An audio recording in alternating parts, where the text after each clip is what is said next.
સુરત મહાનગરપાલિકા દ્વારા છેલ્લા 2 વર્ષથી સુરતમાં થતી ગંદકીને દૂર કરવા માટે ડોર ટુ ડોર ગાર્બેજ કલેક્શનની શરૂઆત કરી છે અને કોન્ટ્રાક્ટ હેઠળ ચાલતી ડોર ટુ ડોર ગાર્બેજ કલેક્શનમાં કર્મચારીઓનું શોષણ થઈ રહ્યું છે, પરંતુ સુરત મહાનગરપાલિકા દ્વારા આવા કર્મચારીઓનું શોષણ કરનારા કોન્ટ્રાક્ટરોને કેમ કોન્ટ્રાક્ટ અપાતો હશે તે જણાતું નથી। ત્યારે મહાનગરપાલિકાની લિંબાયત ઝોનના ડોર ટુ ડોર ગાર્બેજ કલેક્શનના કોન્ટ્રાક્ટ દ્વારા છેલ્લા 4 માસથી ડ્રાઈવર અને લેબરને પગાર અપાયો નથી અને છેલ્લા 1 વર્ષથી તેઓની સુરક્ષા માટે કોઈ પગલાં લેવાયા નથી। તેથી ડ્રાઈવરો અને લેબરોએ રવિવારે હડતાળ પાડી વિરોધ કર્યો હતો। સુરત મહાનગરપાલિકા દ્વારા તમામ 7 ઝોનમાં door to door garbage collection માટે વિવિધ કંપનીઓને કોન્ટ્રાક્ટ અપાયો છે। જો કે આ કોન્ટ્રાક્ટર દ્વારા કર્મચારીઓનું શોષણ થતું હોવાનું અનેકવાર પ્રકાશમાં આવ્યું છે। ત્યારે આપણે વાત કરીએ લિંબાયત ઝોન દ્વારા ડોર ટુ ડોર ગાર્બેજ કલેક્શનના કોન્ટ્રાક્ટર ભૂમિકા ટ્રાન્સપોર્ટની। ભૂમિકા ટ્રાન્સપોર્ટના માલિક સુરેશભાઈ દ્વારા છેલ્લા 4 માસથી 100 જેટલા ડ્રાઈવર અને લેબરોને પગાર અપાયો નથી અને જ્યારે પણ પગારની વાત કરવા જાય કે વિરોધ કરે કે તરત જ તેઓને નોકરી છોડી જતા રહેવાની ધમકી અપાઈ છે। જ્યારે 1 વર્ષથી ઉપરથી નોકરી કરતા ડ્રાઈવર અને લેબરોને આજ દિન સુધી તો વર્દી અપાય છે કે ન તો તેઓની સુરક્ષા માટે કોઈ પગલાં લેવાયા છે અને સાથે હવે 4 માસથી પગાર ન આપતા તેઓનું શોષણ કરાતા ડ્રાઈવરો અને લેબરો દ્વારા રવિવારના રોજ વિરોધ સાથે હડતાળ પાડવામાં આવી હતી અને પોતાની માંગણીઓ અંગે ઉગ્ર રજૂઆતો કરી હતી। डोर टू डोर में लिंबायत जोन में एसएमसी में काम करूँ छूँ। भूमिका ट्रांसपोर्ट पण आमां पगारनी बहु रामायण है। 3 થી 4 महीना सुधी हजी सुधी पगार थयो नहीं।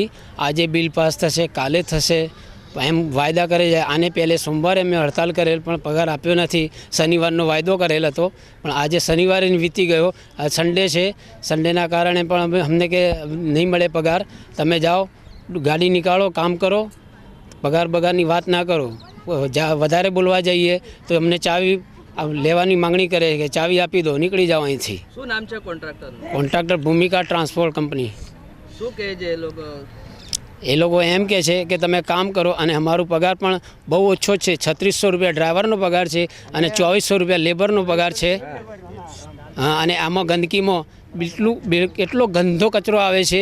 અમને કાચ પણ વાગે છે અને કંઈક હેલ્મેટ કે ટોપી કે કાંઈ વસ્તુ, ડ્રેસ બેસ કોઈ વસ્તુ અમને મળતી નથી અને આ ભૂમિકા ટ્રાન્સપોર્ટ કંપની અમને બહુ હેરાન કરે છે। ટાઈમસર પગાર આપતી નથી। 1 થી 10 તારીખ સુધીમાં અમારો પગાર જોઈએ।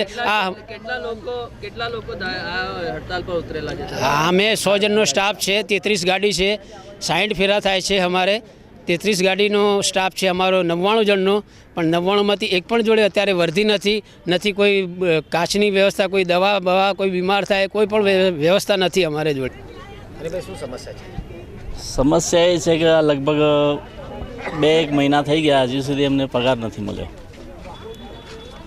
અને અમે મજૂરી કરવાવાળા માણસ છીએ। મજૂરીથી અહીંયાથી ઘેર લઈ જઈશું તો ખાઈશું। લગભગ 101 સ્ટાફ છે અમારો અને જ્યાં સુધી પગાર નહીં થાય ત્યાં સુધી પૂરી અમે હડતાલ 100% રાખીશું।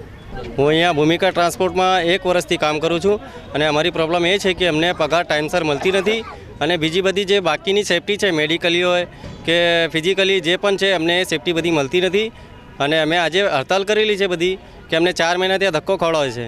1 મહિનાની અમને પગાર આપીએ નહીં અને આગળ પાછળ કરે છે કે 10 દિવસમાં આપું, 5 દિવસમાં આપું, એમ કરીને આ ધક્કો ખવડાવે છે અમને। અને જો અમે અવાજ ઉઠાવીએ તો અમને કહેતો છે કે ભાઈ ચાવી મૂકીને તમે ઘરે જતા રહો, તમારી જરૂર નથી। જો કે સરકારી તંત્ર અને તેમાં પણ સુરત મહાનગરપાલિકાની લિંબાયત ઝોનના કોન્ટ્રાક્ટરો દ્વારા કર્મચારીઓનું શોષણ થતું હોય તો શું મનપા કમિશનર MK દાસ આ બાબતે ધ્યાન આપી કોન્ટ્રાક્ટર સામે લાલ આંખ કરી ગરીબોને ન્યાય અપાવશે કે પછી જેમ ચાલે છે તેમ જ ચાલશે, એ જોવું રહ્યું। કેમેરામેન અબુ મિર્ઝા સાથે અઝહર કુરેશી, S9 ન્યૂઝ, સુરત।